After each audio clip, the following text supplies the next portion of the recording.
know, so yeah.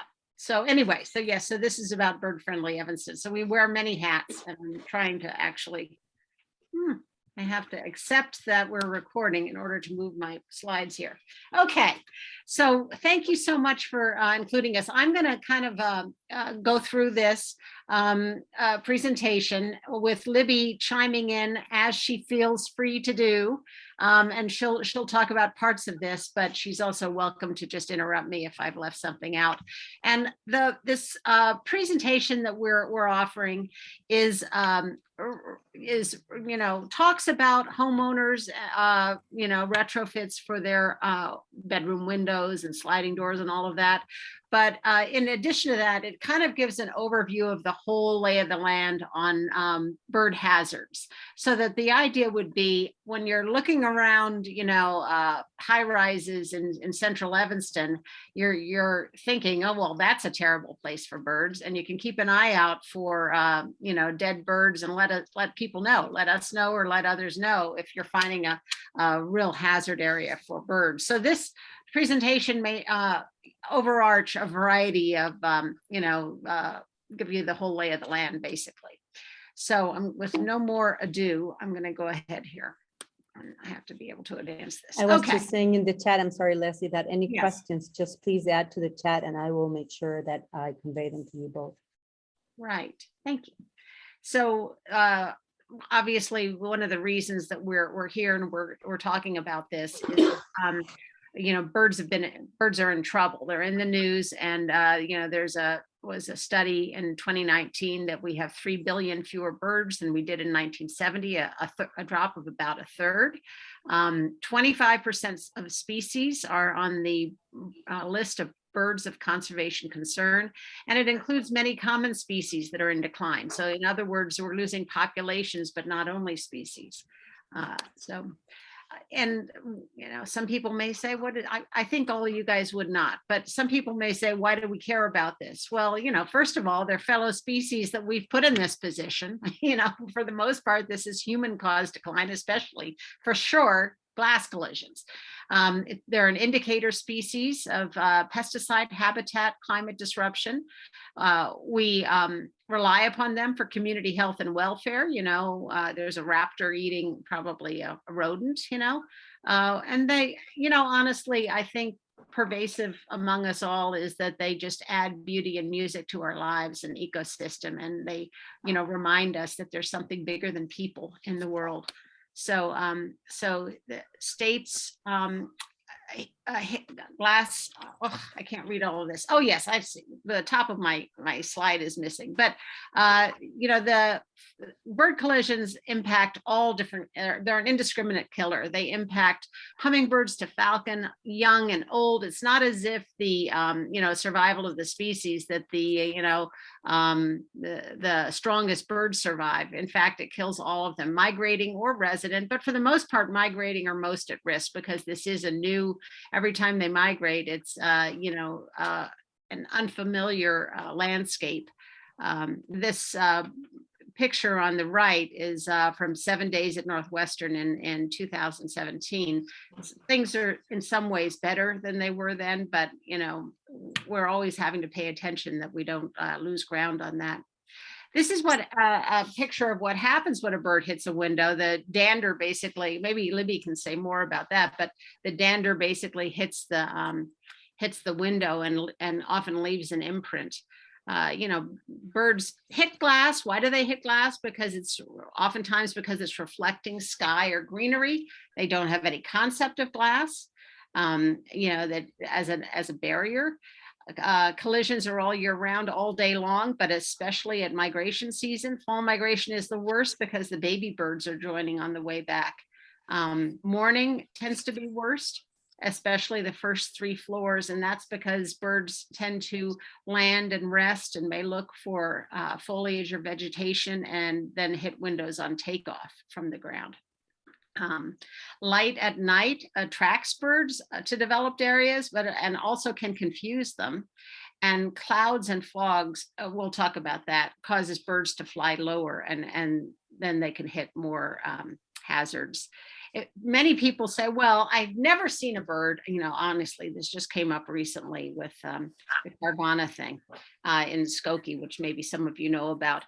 People say, oh, well, we don't see birds. Well, often birds are carried off by predators, which can include gulls. I just want to mention that, Libby and I do participate in collecting birds, live or dead, that hit at the windows at Northwestern.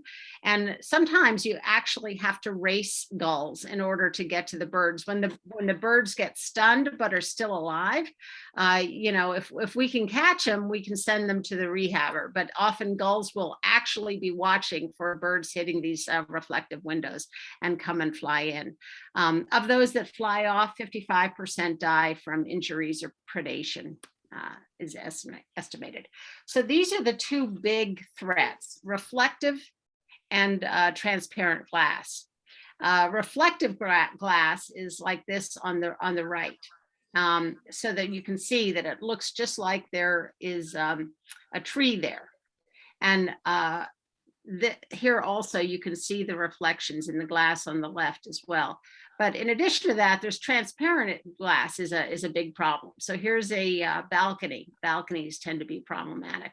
A balcony that birds can't see, and you can't really tell in this photo. I have another photo later that you can see better, but there actually are 4 birds sitting here that are stuck between this glass barrier and this reflective area, trying to figure out how to get out of there.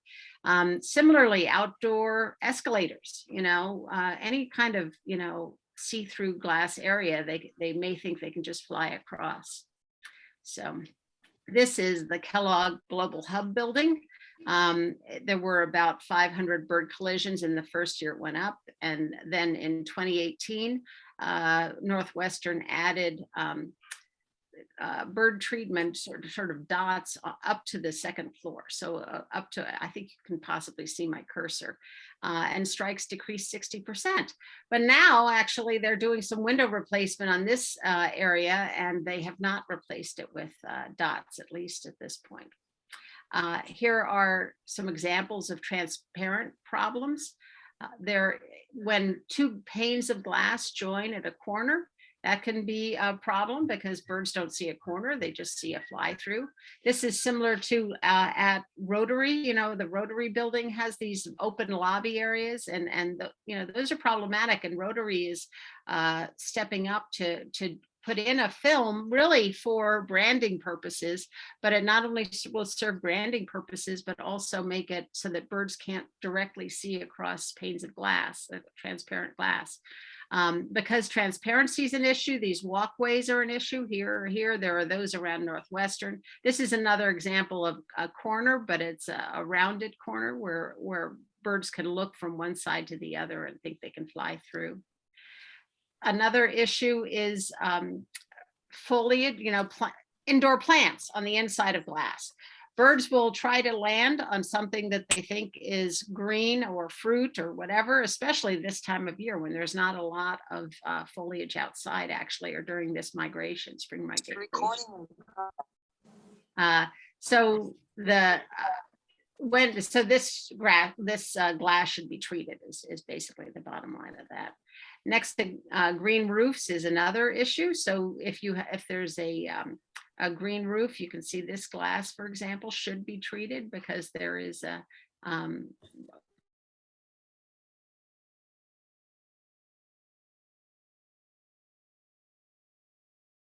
Leslie, you're muted. Oh, thank you.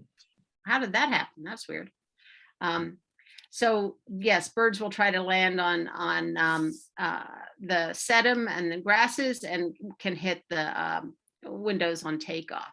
So the treated glass should be used. We're going to talk about what treated glass is. This is the problem of both having foliage attracting birds in and of the glass. Similar, it's another green roof though, that's the problem.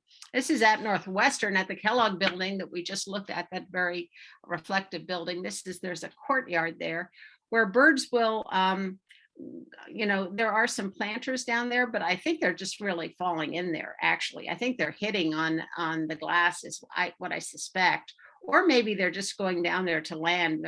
they make an, miscalculation, and then they can't figure out how to get out. Everything around them is glass. There are a couple of planters down there, but it's very deep. It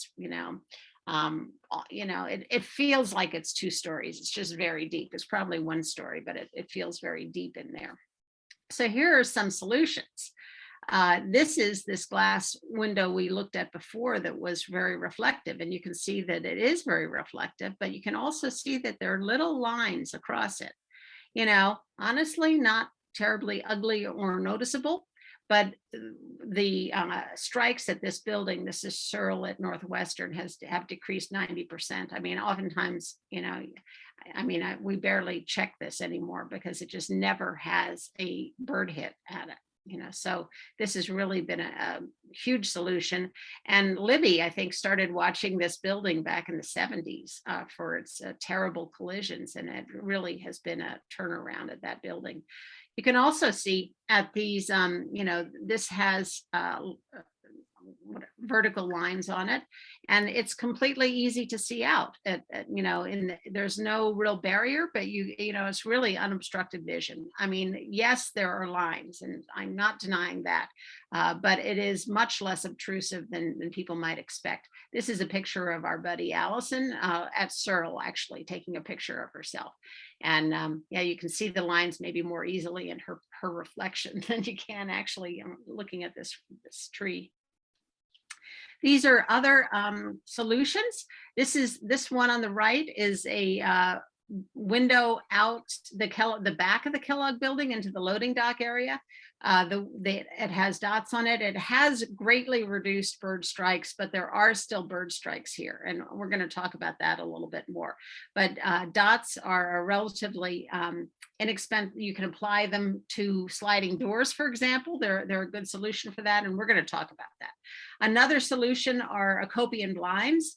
I have dots on bad window, and I have Acopian blinds at a bad window. So I think they're just maybe different solutions for different situations. I find Acopian blinds completely unbothersome. They're basically this paracord hanging down in your windows. They move a little bit in the wind. I feel that you really ignore them after a bit, because they really are not don't obstruct your view at all. But they're 11 cents per square foot. These numbers are from the U.S. Fish and Wildlife Service. And I'm going to talk about gaps, but these dots here are applied by tape, and I'm going to show some of that. And these are some of the places to get them: Kaleidoscope, and birdsmartglass.org. And here are the netting. You can use netting. The only issue with netting is that obviously, if a bird hit this really hard, sometimes they hit so hard that it breaks their beak. If a bird came in really hard, this to me looks like it's too close to the glass, that a bird coming in fast would hit the glass as well as the netting. But netting can work. It just has to be suspended. Here probably 3 or 4 inches away from the glass. Probably that's the intention with this hook, to hold the netting out from the glass, and it would have to be pretty taut. There are screens. This is from the Fish and Wildlife Service. They mentioned screens attached with suction cups, so apparently that's available too. I haven't seen that. I probably should have looked for that before getting on here. And then they're kind of DIY solutions that are temporary, but they last pretty long, I gotta say. So Tempera paint, you can apply it in a design or with a ruler. This is examples of 2 different designs going across, and then sort of a loopy thing. It's easily removed if you want to take it off, but it actually can last pretty long, that I've found. I mean, we'll talk about more of that. There is a really good video of this person showing how to just use a ceramic pen with a ruler, and to make the spaces no more than 2 inches apart, and just drawing lines across your window. I've also done this on my kitchen window to just, it's very inexpensive, because you're really just buying a ceramic marker at the store, and it's included in the kits that we're handing out. We have ceramic marker and stencils. So what you do with that is you put you tape the stencil on the inside of the window, And then you can draw over the stencil with the marker on the outside of the window. All these, the tempera paint and these lines and the dots have to be on the outside of the window, because that's where it will interrupt the reflection. If it's on the inside of the window, the birds will not necessarily see any interruption in the reflection. This is why people often ask about shades on the inside of the glass. Sometimes apparently it can help. I mean, it has made a difference at some of the buildings at Northwestern because of the light coming out. And so it is less maybe confusing to the birds, but it doesn't really help to have shades on the inside of the glass. The shades really have to be on the external shades. This is, we mentioned our buddy Allison, though. This is our buddy Allison's front door. And she has this is Christmas paper that she's cut into leaf shapes, because she's that kind of person. She has kids, and she's taped it on her, meaning that she's creative, and she's taped it on her front door fairly close together. So we're going to talk about that. This is a decal on Searle, that same building, and decals basically do not work. So Allison's design works because she's put them very close together. You can see this is a barn swallow turning sideways to come through the, a gap in the window. This is somebody measuring to try to be sure that the lines apart are close enough that or not too far apart, so that birds would try to get between the lines and die at the windows. This is the sort of the general rule, the prototypical rule that bird collision materials talk about. The horizontal lines should be a maximum of 2 inches apart, and vertical lines should be a maximum of 4 inches apart.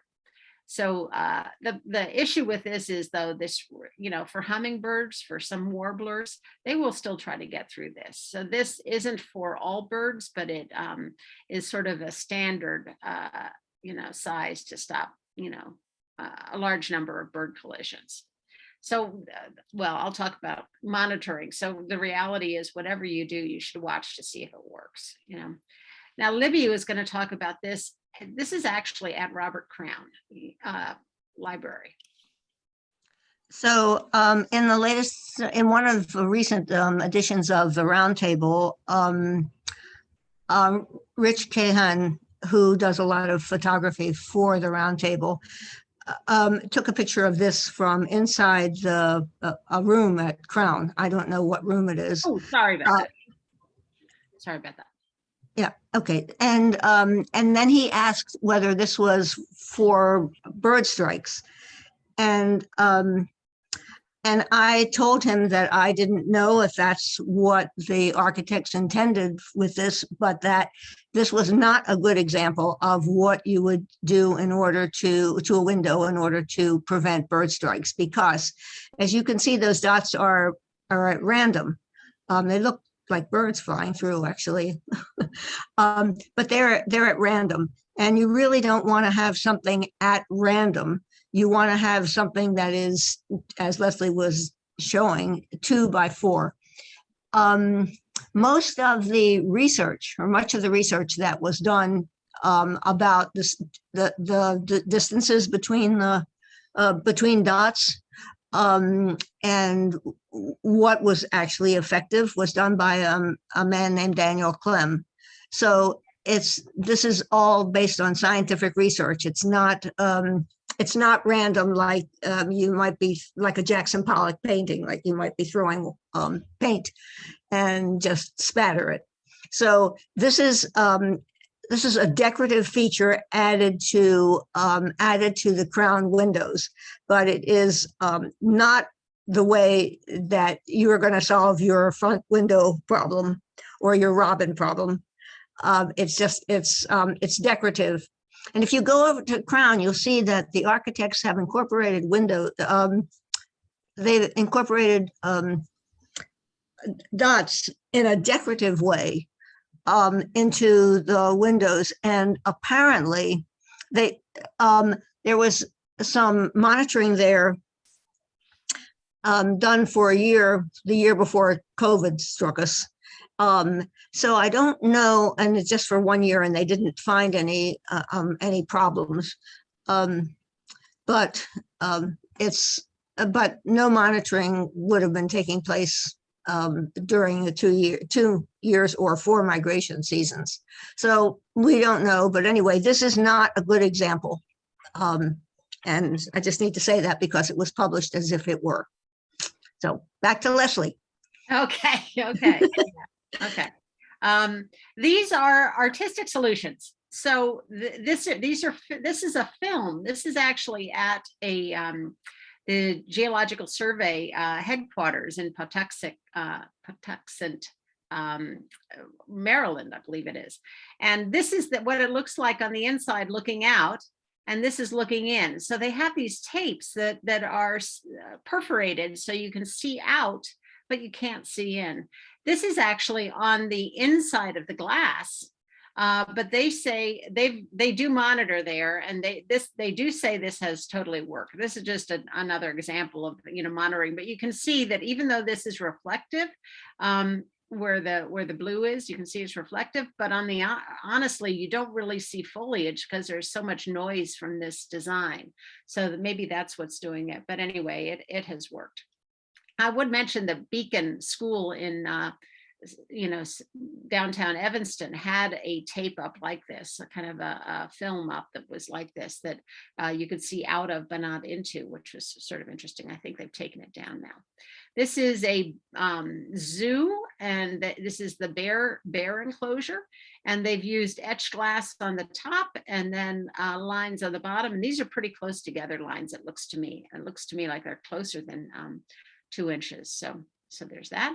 There are also, this is where I'm just going to talk about architectural solutions, partly because it's fun and partly because you maybe should know this so that you also have some sense of buildings when you're walking around and you're looking at potential problems.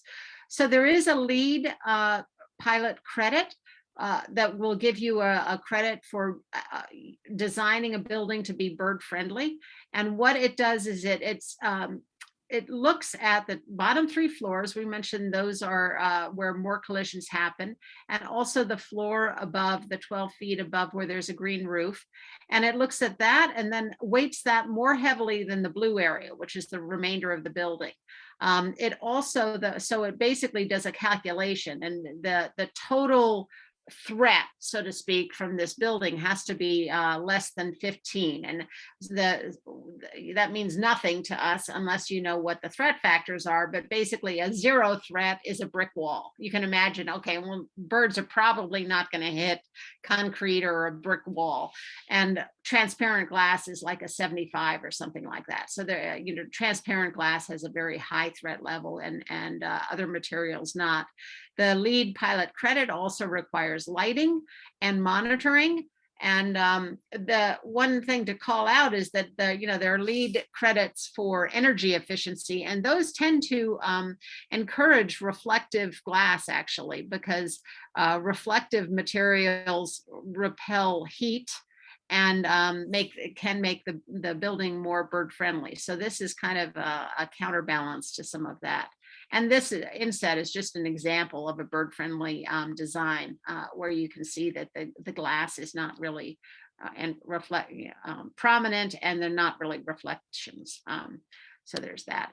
Here are more designs that are where the glass is actually manufactured to be treated. So this has an etching on it, but there also is kind of a ceramic sand that can be in glass, sort of frit, they call, really it's called, but it just creates a design on the glass that allows birds to see it. You can also, in addition, translucent, stained, etched, frosted glass serves the same purpose. Shades, the shades, they can work, but they require a lot of investigation to see. I mean, they really should not be reflections in the glass. I mean, this was, this is an angled wall, and this is not going to stop bird collisions. Here is a an awning that may stop collisions because there may be less reflections. And these are examples of external shades up here too. These are also grills and shades. This is New York Times in New York City. The exterior grills and shades can also help with heat and light, and you can adjust them. Oftentimes they're motorized for bird or sun. That's if they're being designed. Here are just more crazy designs that are just fun to look at. This is Jeannie Gang's Aqua Tower in Chicago. And you know, this just creates a kind of visual noise that allows, you know, apparently alerts birds to being aware that there's something going on and that this isn't maybe just air that they're looking at. Some more examples of designs. And more examples of designs. Many photos of these were provided to us by Christine Shepard from American Bird Conservancy.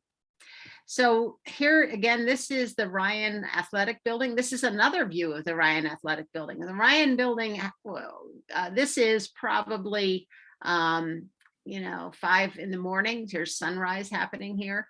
And this just, you know, sucks birds in to have lights on at night like this.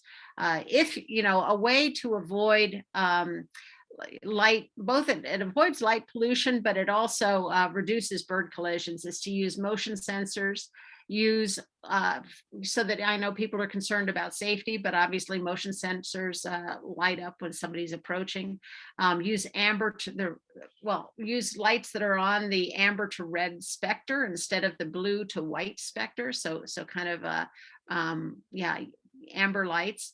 Or shading the light so that it goes in the direction you want it to go. Shade it so that things are directed down. The light is directed down instead of up into the sky.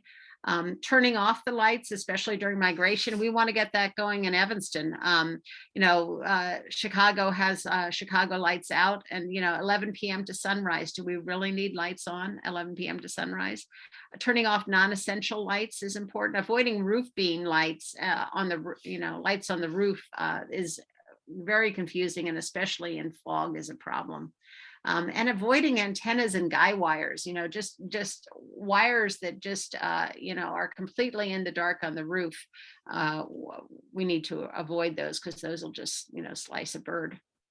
This is just an example of, so first of all, you know, the advantages of reducing our light pollution is not only that first of all, is that less glare is safer. You can see that an unshielded light actually in some respects blinds you. And it's harder to see this person coming in the door with an unshielded light blinding you than if you shield the light and then can see more clearly. So in certain respects, there's a, you know, having more efficient use of light is safer as well. You can go to darksky.org as an online resource that, you know, talks more about the safety of reduced light pollution. It's also, you know, a darker sky, healthier sleep for humans and wildlife. You save money and energy. This is a satellite photo of Chicago and Berlin. And Berlin has 4.5 million at the time this was taken, and Chicago, Cook County, 5.2 million people. So we're bigger, but you can see how much more wasted light there is here than in Berlin. In addition to that, it saves insects. You know, the decline of insects is surely contributing in large part to the loss of our birds. And insects just are attracted to lights at unnatural levels, so that the predation at lights is extremely high. And not only that, insects just will tire themselves out and die at the foot of the lights. I mean, they basically just, you know, don't survive because they are so exhausted and so wrung out by you know, the chaos of lights. I don't know if I probably could have included another picture about that, but mayflies can be crazy at lights. I have crazy pictures about that. This is just demonstrating that when there's fog or mist, the birds will fly lower, brings them closer in toward windows. So that's always a concern. And this is, you know, you mentioned when you're done doing whatever treatment you have, try to monitor. Well, check for bird collisions. This is, again, our buddy Allison. She is at one of the places we've photographed in this presentation, collecting birds that died against this window in Northwestern. So this is basically what we do. We collect them, we collect them, and the live ones go in bags and are taken to the Peggy Nodebart Museum, where they're off transported to the Willowbrook Wildlife Rehab Center. So every morning we do this, and the dead birds are taken to the Field Museum in plastic bags. We track where we found them and where we think they collided and who found them and at what time. So we all can do that, track the numbers of locations, what we think the bird hit. If there's an injured bird, the Chicago Bird Collision Monitor can get it on the bus, so to speak, to Willowbrook. And you can also let us know, email us if you have a concern or a question about any of this. So here is where you call to become a bird rescue person, or if you just see a bird problem, basically. And these are some resources in Evanston for bird information. Chief among them, the Evanston North Shore Bird Club. But then we're all happy to help. Here are more just resources. Here's some information about where to find some of the materials that help reduce collisions that we talked about. I wanted to also call out, this is at Northwestern at the Ryan Center, and there was a little red bat. We often find bats migrating, and this bat probably hit the window and is regrouping, hopefully gonna fly off. It's not usual to see a bat hanging out there, so it had a bad situation probably. But you do find them quite a bit around Northwestern, especially at spring, as far as I can tell. So there are some more upcoming talks. The American Bird Conservancy has a talk on bird collisions coming up on the 24th. We also there is a talk on rain gardens and something, this is by Allison, on shrubs and trees. And I wanted to mention, I had 5 red-winged blackbirds at my feeder yesterday. Red-winged blackbirds have started the migration. They are here in force, and while mourning doves do overwinter and live here, they are residents. We do tend to get also some migrant mourning doves. So I just wanted to put a couple of migrants on here who we want to protect. That's the end of my talk. Well, thank you. If anybody has any questions, you can choose to put them in the chat, or if you prefer to raise your hand, whatever works best for you.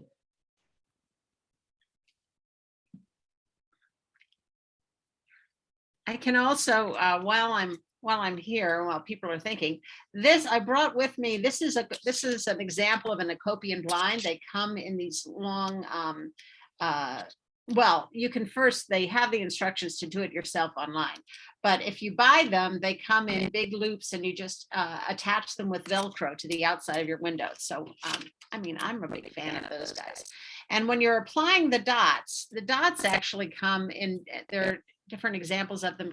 Can you see that there's white squares here? So what happens is you put the tape on your window. You be sure that it's firmly affixed, like use a credit card or something to scrape it off. And then when you peel off the tape, it leaves behind the dots.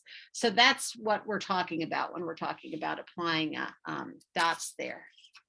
Elizabeth, do you have a thought or idea or something? Yeah, my question is, how do you put the stencils on the outside of a window? And I haven't figured out what you're supposed to do that, to do the lines. So, well, on the ground floor, it's easy. You just stand up there basically to, these are not really to do the stencils, you would just put them on the, put them on the inside of, here's the window, put them on the inside of the window, tape them on the inside of the window. This presumes you're at ground level, or, easy to, a low ladder, not trying to do this like on the second floor or something. Okay. Basically the stencils will be a piece of paper. It'll be an 8.5 by 11 piece of paper. And so you just tape it on the inside of the window, and then you go to the outside of the window. And right. then just draw the design that's appearing through the window. With the pencil that you gave us? Yes. Okay, okay. Yes, yes. So that you can just, you know, I mean, honestly, it's probably simpler with a ruler to be, you know, because it just will make it freehanding. That is probably a little wobbly.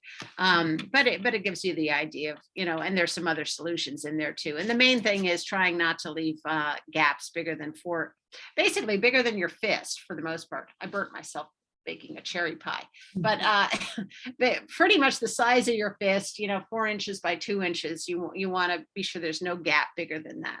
Okay, thank you. Yeah. So I wanted to Isadora. Isadora has a question here. Outside my bedroom window in a 3rd floor apartment, there's a huge maple tree and birds constantly hit the window. So Isadora, can you tell us what it is you've tried to do that hasn't worked? I know you're there, just muted. Okay, can you hear me now? Yes. Yeah. Okay, thanks. Well, being a novice, what I did is I made some color photocopies of red-winged blackbirds and I put them in the window where they hit. The bottom pane part of the window has screening on it. The top is just glass and it's clearly reflecting the tree and they keep hitting the window and it's very distressing. Yeah. So can you reach that window? I mean, it's a 3rd floor apartment. So can you reach the outside of that window or no? The windows are the newer style where they have little parts that what do you call it? Something you slide and you can open the frame into the room to clean it. So while I'm listening to, I'm thinking if I can ask a friend to come help me from the outside, meaning from within my apartment bedroom space. We put the window down. She's tall and she can reach around and help me with it. Following what I'm saying? Yeah, so you could, so it seems that because you can do that, then you could draw on the outside of the window, you know, with the pencil or the pen. Or you could put tape up on the window. And you could put the tape that you can see through, or I actually have a friend who lives in Wilmette who has a problem that's similar to what you're talking about. She lives on a 2nd floor and she simply puts masking tape up. And I'm not quite sure whether she does it on the outside or the inside, but she just will call me up and say, is this the beginning of migrating season? And whenever I tell her to put the tape up, she does. So she doesn't care. She doesn't see anything, you know, that's so beautiful outside of her apartment. But if you wanted to be able to see through, you would put this see-through tape up. So see-through tape or drawing something, either one of them should help, so long as it's on the outside of your window. But because you can get to the outside of your window, that's great. I'm hoping. I'm not 100% Right. sure. The other thing I've done at hard to reach windows is to use the accopian blind thing.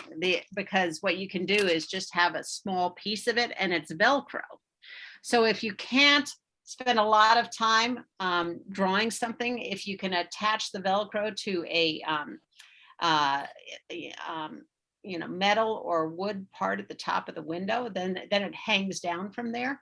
And it comes pre-measured so that you don't have to, it's pretty quick and you can probably just put it up in two area, you know, 2 little sticky things go at the top of your window. So that's just another thought about that. That's those are called bird savers. Yeah, we should. Sure. I'm going to go to the bottom of the chat here and chat and work my way up. But Ted asks, where can we buy the tape with the dots? You can buy it online, and there are 2 organizations, 2 businesses. One is Kaleidoscape. I have worked with the people from Kaleidoscape, so I have a preference for Kaleidoscape, and the other one is Feather Friendly.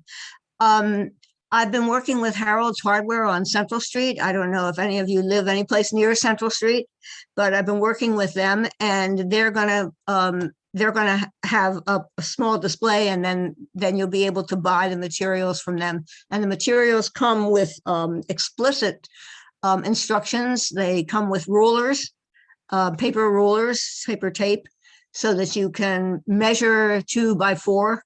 So I'm hoping that that you'll be able to just walk into Harold's Hardware and buy that tape. But there is Leslie, did you include the Kaleidoscape I did. and Feather Friendly? So Yeah. somebody is asked, so moving up, so that's that, Ted, is I'm that? just sharing at the same time. I'm sharing this little slide that has all the solutions listed there. So, you know, ceramic markers, basically an art store or Office Depot, Tempera paint, same thing, a craft store. A copy and blind is birdsavers.com, screens, bird screen. The dots are from kaleidoscape.com. So this is how you spell that, COLLIDESCAPE. I always say this. And I just want to make a point that if you order something from Kaleidoscape, what you want to do is order what's, they have something that's white tape and something that's clear. What you want to order is clear tape, because what you're doing is applying the tape, pulling the tape off, and just it leaves it leaves the dots.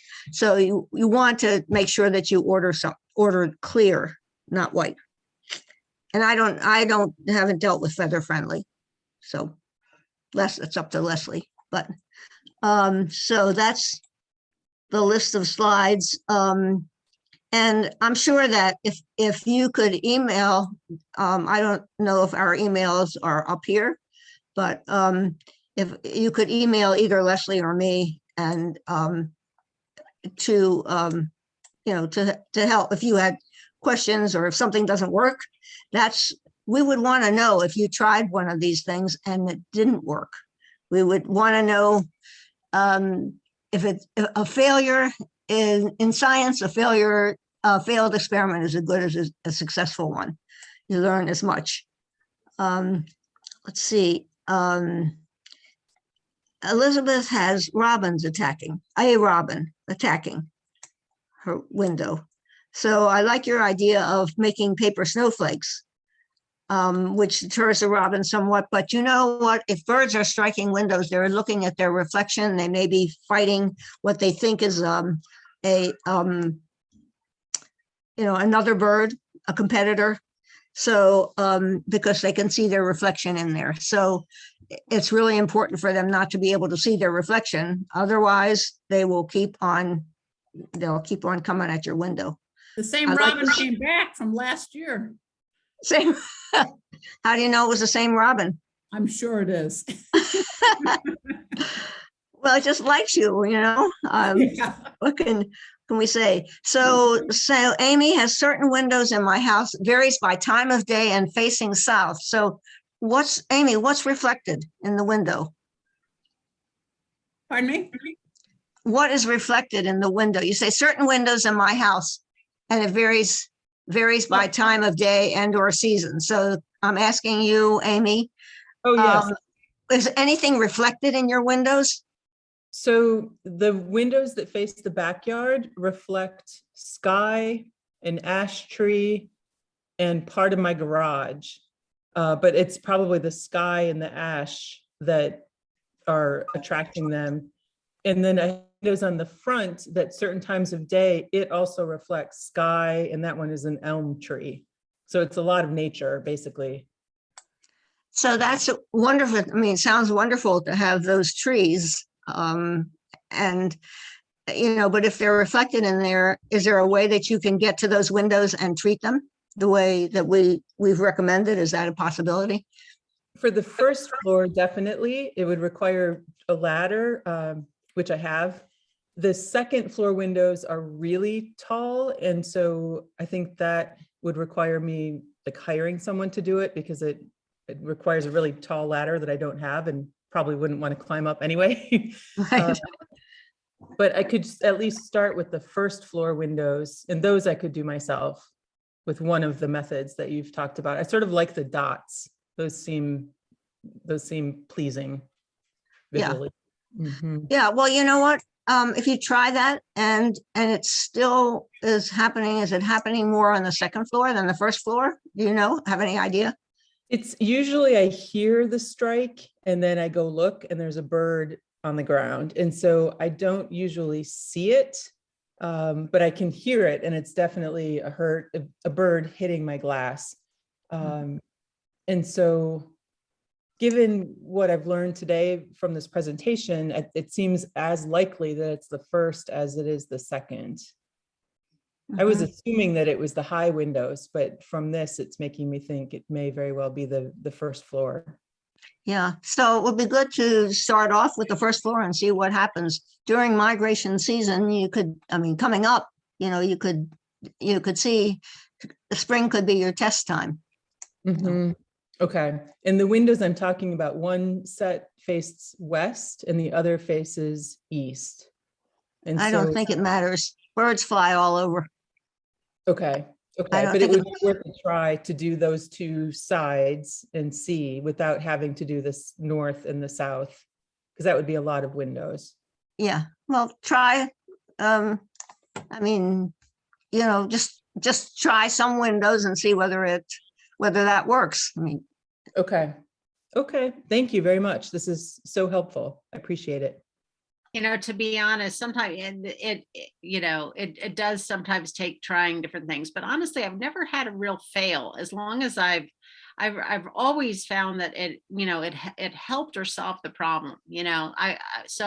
I feel like just, anything that is, a good, following the basic rules of the, stripes that are a certain amount distance from each other, as long as you're really trying to, reduce the space that birds would fly between, then a lot of these work. I also just want to correct myself. I was wrong about it's kaleidoscape.org. That is the website we're looking for Kaleidoscape. So I just want to be sure.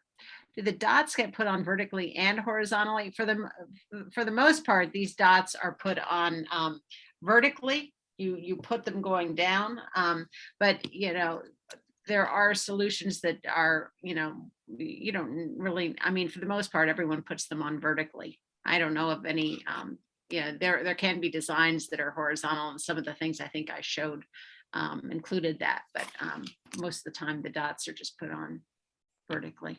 Libby, you can add anything if you want to that. I guess the minute you put them vertically, once they're all put, they're also horizontal. So- Right, because they're right. like a grid. Right. Three Crowns, we have a glass walkway on the second floor between buildings. There's a lot of bird outlines. How can we get them to change or improve their approach? I mean, we'd be happy to talk to anybody. We could also bring by, we also have little, like kind of plexiglass that just shows various different solutions. So we're happy to come talk to people about it. If that would be a possibility. Oh, I guess I got a direct message on that, so you guys can't see that. But yeah, at Three Crowns, they have a glass walkway and a second floor between buildings that has a lot of bird outlines. How can we get them to change or improve their approach? Yeah, so I mean, I don't know if that's helpful, but yeah, Isadora, we're happy to talk to somebody or show them the solutions. We have a sort of just, a piece of plexiglass that has, the Acopian blinds on it. It has dots. It shows some Tempera sort of paint solution, and it's an easy thing to transport and share with people. Sometimes, unfortunately, it's easier for homeowners like you guys who are participating in this. It's easier for you to make a decision. You can make your own decision and about what you want to put on your window, and then do it.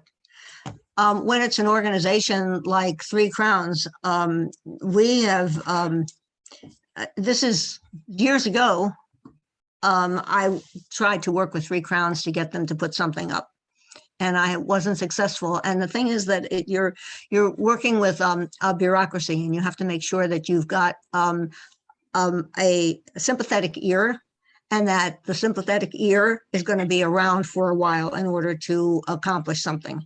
So you have to get to the right person. And then, and I think that the secret to that is just to keep on trying. I mean, so Isadora asked, I hope they can be approached. Well, I mean, if we have a name, I'm happy to, email. We do that. I forgot to mention that Bird-Friendly Evanston. I mean, Libby and I, call up every single developer when we can before we, and the city is helpful with this, before they get their permits from the city, and talk with them about their bird design and try to get them to choose better materials and all of that. So there is no ordinance right now, but we just before we got on the phone here, we got an email from the city of Evanston saying the time is now that they are looking at a bird-friendly ordinance. And could we start talking with city staff about a bird-friendly ordinance? So we're very happy to talk to any building owner about, solutions to bird strikes. And, for the most part, nobody wants to kill birds. I mean, go ahead, Libby. I want to stress that what this ordinance has to do with new developments and new construction. We're not talking about asking anybody to retrofit their house. This is what's important is that when a developer comes to Evanston and they want to develop, say, the building that's replacing Burger King, we know who those developers are. We reach out to them, we meet with them, and we critique their building and say, instead of putting these glass balconies, railings on your balcony, that you could put actually you could put just railings on your balcony, not glass. So if they have a green roof, we need to talk with them about the dangers to birds of a green roof, because a green roof gives them lots of credits, as Leslie mentioned, for energy efficiency. It's unfortunate that the requirements for energy efficiency conflict with the what's best for birds. So we'll have to sort of work through that, and it's probably mostly going to be discussion and not part of an ordinance. But we haven't seen the ordinance yet. So we just, as Leslie said, 5 minutes before we went on, we got this email saying that they were considering things. So that's good, but it's just for new construction. Marcia says she's thinking about the front windows of her house. Marcia, did you learn enough here to be able to do something? Yeah, I also have the windows that pull in, so I think I can maybe use the marker on the outside. I do have one that's really high up though that doesn't open, so I don't know how I'll reach that one. Well, I don't know if it's if you can't do everything, at least you can do something. Right. At I least hear thumps now and then, but I've never seen a bird, so I don't really know if birds are dying or not. So, Do you have anything reflected in that window, in your windows? I think You can mostly- stand outside and pretend that you're a bird. This was the problem at the Searle building at Northwestern. If you stood outside and pretended you were a bird, you could see why there were so many bird deaths. I mean, that building was built in 1972, and it's killed more birds in that period of time than well, anyway, now it's protected. So, if you have to move forward, you can't do anything about what happened before. But if you stand outside and see where the reflections are, and you might get a general idea of why the birds are hitting where they're hitting, or if in fact you have a problem. If nothing's reflected there, then maybe it's not going to be attracting birds. Bea, you were going to say something? Just a quick question. Is keeping your windows really dirty also helpful? Because I have one on the second floor that is not accessible and it's really dirty. And I'm like, maybe that helps. Yes. If you're willing to have, I admittedly, I have dirty windows and I haven't had a bird strike ever. So I'm reluctant to clean the windows because I can see out just fine. I mean, no neighbors have complained that I have dirty windows, so I'm just, I think dirty windows help. I mean, you know, it depends, but it depends upon what the reflection is like. I mean, if you have a tree out there, like the maple tree, and the maple tree is just being reflected right in that third floor apartment window, even if it was dirty, the birds, it would still be reflecting. So. Well, we're happy to talk with anyone afterwards, or, you know, brainstorm this later, or if you see birds around, you know, while you're walking around or whatever. The other thing is, you know what, janitors at different apartment buildings and institutional buildings know whether they have bird strikes. They're cleaning them up, and normally they're probably just dumping them. And so if you happen to work someplace where you can ask, there's a, you know, janitorial service, you know, it's not bad that they have bird strikes. What's bad is if they don't fix it, you know? So, yeah, we'd love to work with people if people are, if they're buildings that are aware of a problem. Thanks. Anything Okay, else? just replying to Marty, yes, we can add a resource list. I can make available a resource list to everybody that was on the presentation. So I hope that helps. Yes, I'm glad to help put that together too. Yeah. Thank you, Leslie. Yeah. Thank you both. Thank you so much for trying to care about birds, trying to fix bad windows. Appreciate that. Yeah, thank you all for coming. I mean, that's wonderful, very encouraging, you know, that you care. And for the people who want to share it around with their neighborhood, I just think that's great. And if we can help in that, you know, sometimes there are maybe block parties will be coming back. You know, maybe we should take our show on the road, Leslie, and Happy to do that. Happy to talk. go to a block party, you know, where there's some blocks might be more dangerous for birds than others. Right. So it depends upon, we want to have a leafy canopy here. We want to have trees. And so if trees and bushes and shrubs reflect in the windows, then we want to make sure that we're not, you know, that nothing in our trees is posing a danger to birds. Yeah. So, so yeah, so Leslie and I are happy to help. I mean, we would love to have some customers, huh? And we do have flyers that Nancy mentioned informational handouts. We do have those. So we'd be happy to give somebody a little pile if they want to share them to their friends and neighbors and coworkers, whatever. So I guess the best is probably contacting Bea for anything that you want. And then, you know, and we're happy to supply. And remember Thank to you pick up again. your kids. Thank you, everybody. Thank you. Okay, thank you all for coming. Okay, bye. Bye-bye. Have a nice evening. They are put to this.